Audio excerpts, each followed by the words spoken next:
Good morning to all. Divine homeopathy counselling centre में मैं doctor रेखा ठाकुर आपका स्वागत करती हूँ। मैं अपने यूट्यूब चैनल और फेसबुक पेज पर मैं आप सभी का स्वागत करती हूँ।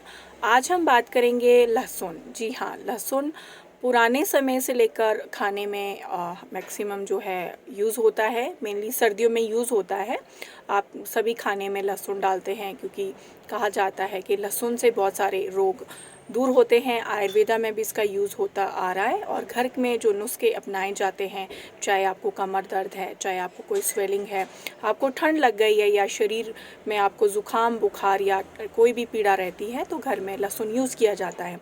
लेकिन जब हम खाने में लहसुन यूज़ करते हैं तो उसमें जो बहुत सारी प्रॉपर्टीज़ होती है लहसुन में, वो ख़त्म हो जाती है, नष्ट हो जाती हैं। इसीलिए होम्योपैथी में एक लहसुन का अर्क बनाया गया है, जिसके बारे में मैं आपको बताऊंगी। उसका नाम है एलियम स्टाइवा मदर टिंचर। जी हाँ, ये एलियम स्टाइवा मदर टिंचर है। ये आप देख लीजिए, एलियम स्टाइवा मदर टिंचर। ये लहसुन को पोटेंटाइज करके अर्क इसका जो बनाया गया है। तो आज मैं इसके बारे में बताऊंगी कि लहसुन के क्या फ़ायदे हैं और इसको किन किन रोगों में यूज़ करना चाहिए।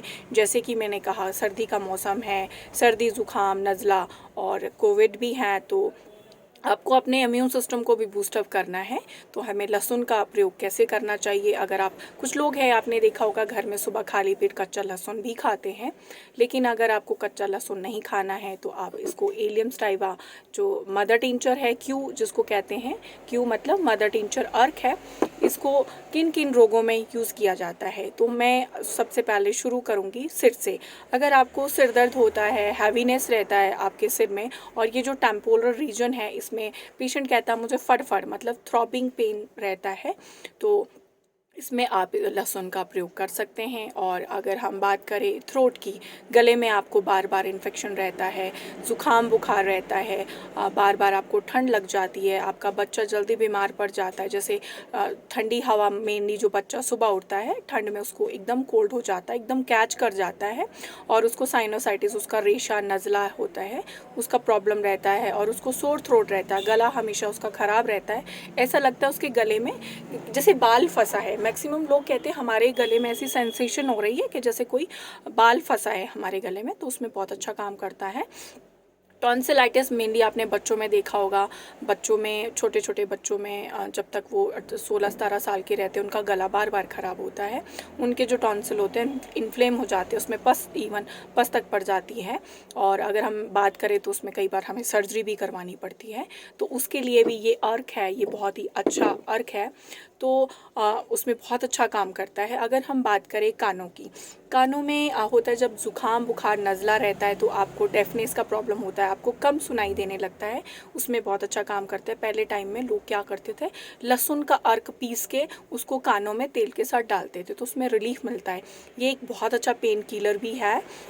इसमें जो एंटी टॉक्सिक प्रॉपर्टी है, एंटी बैक्टीरियल और वायरस को है, ये बाहर निकालता है बॉडी से, इम्यून सिस्टम को हमारे बूस्टअप करता है।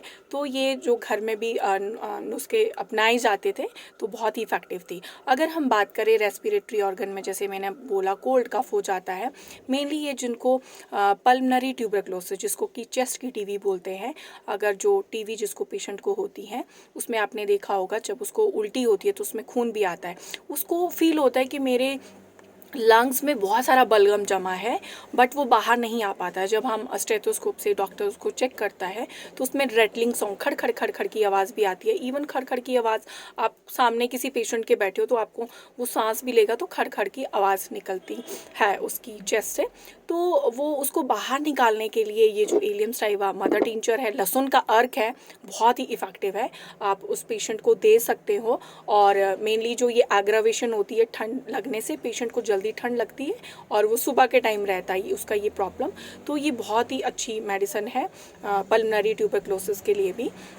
अब हम बात करते हैं कार्डियक सिम्टम की, मतलब कि हार्ट, जिसको मेनली हाई बीपी है, जिसका ब्लड प्रेशर हाई रहता है, सर्कुलेटरी सिस्टम उसका प्रॉपर ढंग से काम नहीं करता है, उसका हाई वीपी है, तो इसमें जो है वेसोडाइलेटर की प्रॉपर्टी है। जब हाई वीपी रहता है तो वो कंस्ट्रिक्शन हो जाती है ब्लड वेसल्स में, तो ये वेसोडाइलेटर की प्रॉपर्टी है। तो इसमें अगर पेशेंट को आप 3 से 40 ड्रॉप्स इसको गुनगुने पानी में देते हो, बिल्कुल चाय की तरह पीना है, तो विद इन आधे घंटे 30 और 40 मिनट में जो उसका वीपी बढ़ा है वो बिल्कुल नॉर्मल हो जाता है। इसका जो पेशेंट मेनली होता है, जो इलियम स्टाइवा का जो कॉन्स्टिट्यूशन है वो मोटा होता है, उसको भूख भी अच्छी लगती है, खाना भी अच्छा खाता है, लेकिन जो वो मोटा रहता है तो उसकी वजह से सीडेंट्री हैबिट है, बैठा काम है उसका, तो उसको बैठा काम पसंद है, वो ज़्यादा हिलना डुलना पसंद नहीं करता है, और उसका कोलेस्ट्रॉल भी बढ़ा रहता है। जब कोलेस्ट्रॉल बढ़ा रहता है तो हार्ट अटैक आने के चांसेस रहते हैं। तो ये है जो आपका ओबेस पर्सन है, मोटा है, उसमें बहुत ही अच्छा काम करता है। ऐसा नहीं है कि सिर्फ मोटे ही पर्सन को देना है, कई बार जो होता है कोलेस्ट्रॉल लेवल पतले लोगों में भी बढ़ा है, उसको पसंद है नॉनवेज खाना, वो बहुत ज़्यादा पसंद करता है।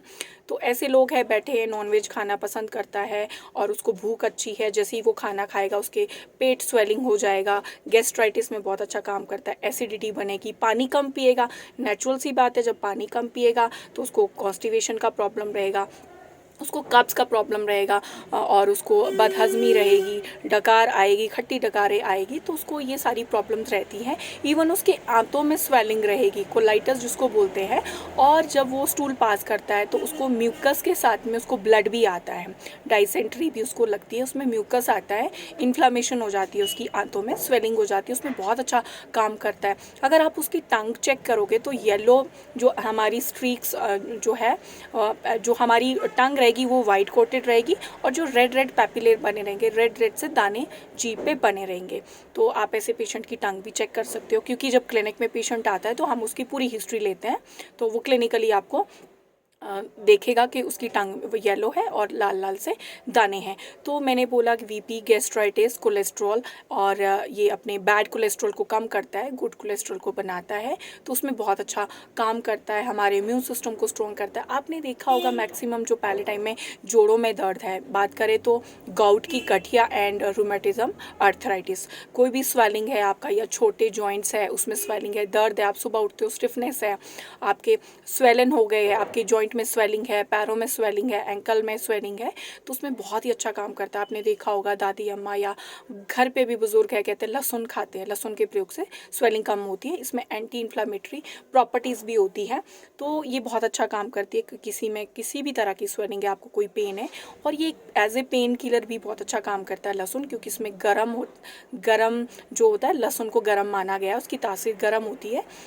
इसमें आपने देखा होगा इलियक जो हमारी मसल्स होती है, बात करें तो राइट साइड जो अपेंडिक्स वाला पार्ट होता है लोअर एब्डोमेन में, इलियक जो मसल्स है उस पर पेन होता है, और हिप जो आपका पीछे हिप मसल्स होती है उस पर पेन होके आगे फ्रंट जो थाई होती है हमारा, ये अपना फीमर वाला पार्ट होता है, वहाँ तक पेन जाता है। अगर फीमेल की बात करें, मेंसेस के टाइम पे जो फीमेल को बहुत ज़्यादा पेन रहता है, उसमें अगर हम बात करें तो मेंसेस के टाइम कुछ फीमेल को ब्रेस्ट में टेंडरनेस, हैवीनेस रहती है, पेन रहती है, और वेजाइना में दाने हो जाते हैं, ओनली इन ड्यूरेशन जो मेंसेस के टाइम में सिर्फ ये प्रॉब्लम रहती है, तो उसमें ये बहुत अच्छा काम करती है फीमेल्स में। अगर हम स्किन की बात करें तो स्किन में आपने देखा होगा कील मुहासे बच्चों को या बड़ों को बार बार होते हैं, उसमें बच्चा बहुत अच्छा काम करता है। आपने देखा होगा किसी को फंगल इन्फेक्शन होता है, लोग लहसुन को पीस के कहीं सिर में लगाते हैं या स्किन में भी लगाते हैं, क्योंकि इसमें सल्फ़र की प्रॉपर्टीज़ भी होती है।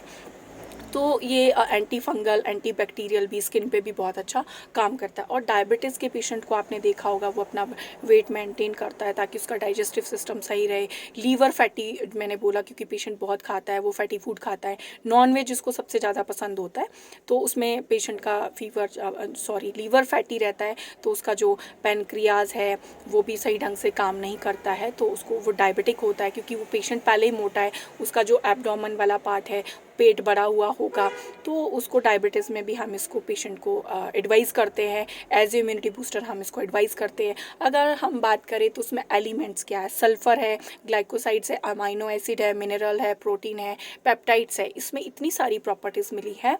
और जैसे मैंने बोला ये एक बहुत ही अच्छा health tonic, cardiac tonic, fatty liver, obesity, rheumatism, respiratory, fungal, as immunity booster आप इसको यूज़ कर सकते हैं सर्दियों में। लहसुन का अर्क है, आयुर्वेदा में तो यूज़ होता है लेकिन होम्योपैथी में भी ये यूज़ होता है। ये एलियम स्टाइवम मदर टिंचर है। ये आपको होम्योपैथिक मेडिकल स्टोर या किसी भी होम्योपैथी डॉक्टर के पास मिल जाएगा। इसकी डोजेज़ की बात करें तो आपने इसको भी, अगर आपका वीपी एकदम बढ़ गया है तो आपने वीपी के लिए इसको 30 से 40 ड्रॉप्स ले सकते हैं और विद इन 30 और 40 मिनट्स में आपका वीपी एकदम कम हो जाएगा। और गुनगुने पानी के साथ इसको 1 कप पानी में डाल के 30 बूंदें लेनी है। दिन में 2 और 3 बार लीजिए, सुबह खाली पेट, दिन में और शाम को। और जैसे पानी पीते हैं सिप वाइज उस तरह से पीना है, जैसे चाय पीते हैं हम, आराम आराम से पीना है। गुनगुने पानी में आपको जल्दी रिजल्ट मिलेगा। कुछ लोगों का शरीर रहता है बहुत ठंडा रहता है, इसीलिए उनको नज़ला ज़ुकाम बुखार जल्दी होता है। तो हमारी बॉडी को ये विद इन आधे घंटे के अंदर, 30 मिनट के अंदर वार्म अप करती है, गर्म करती है शरीर को। तो इसके इतने फ़ायदे हैं। लहसुन के अर्क के फ़ायदे हैं। लहसुन आप कच्चा भी खाते हैं, खाने में भी खाते हैं। तो ये एक अर्क बनाया है होम्योपैथी में। ये मेरे पास इस वक्त WSI की है, जर्मन जो श्वाबे कंपनी है उस कंपनी की मिली है। आप इसको हमारी ब्रांच से भी ले सकते हैं। ये तो बड़ी शीशी है, इसकी इतनी ज़रूरत नहीं है। आप इसको 30 ml में निकाल के या किसी से भी दे के आप इसको ले सकते हैं और इसको यूज़ कीजिए। ये टोटली सेफ़ है। आपको कोई भी क्वेरी हो, कुछ क्वेश्चंस हो, हमारा व्हाट्सएप नंबर है क्लिनिक का। हम लोग ऑनलाइन पेशेंट्स भी देखते हैं। ऑनलाइन पे आप मुझे अपनी रिपोर्ट है भेज सकते हैं जब हम फ्री होते हैं, तो मैं उसको चेक करके फिर उस पर आंसर करती हूँ। क्लिनिक का व्हाट्सएप नंबर है। प्लीज़ बट क्लिनिक के टाइम में ही कीजिए, क्योंकि वो क्लिनिक के टाइम में ही देखी जाती है रिपोर्ट और ऑनलाइन मेडिसिन भी भेजी जाती हैं। और आशा है कि ये मेरा जो वीडियो है होपफुल रहेगा। आपको पता चल गया होगा लहसुन कितनी सारी बीमारियों में यूज़ होता है और इसको यूज़ करना चाहिए सर्दियों में। जैसे पहले भी बोलते थे कि बाइलापन हो गया है, पित्त बढ़ गया है, गैस बन गई है, उसमें लहसुन यूज़ होता है। तो इन सब में लहसुन का प्रयोग मेनली जो सर्दियों में होता है, तो आप सर्दी में इस लहसुन को एक यूज़ कर सकते हैं। ये एक तरह का आपका इम्यून सिस्टम को बूस्ट अप करने के लिए एक अच्छा, बहुत ही अच्छा मेडिसन है, बहुत ही अच्छी मेडिसन है लहसुन का अर्क। तो thank you very much and be safe and take care.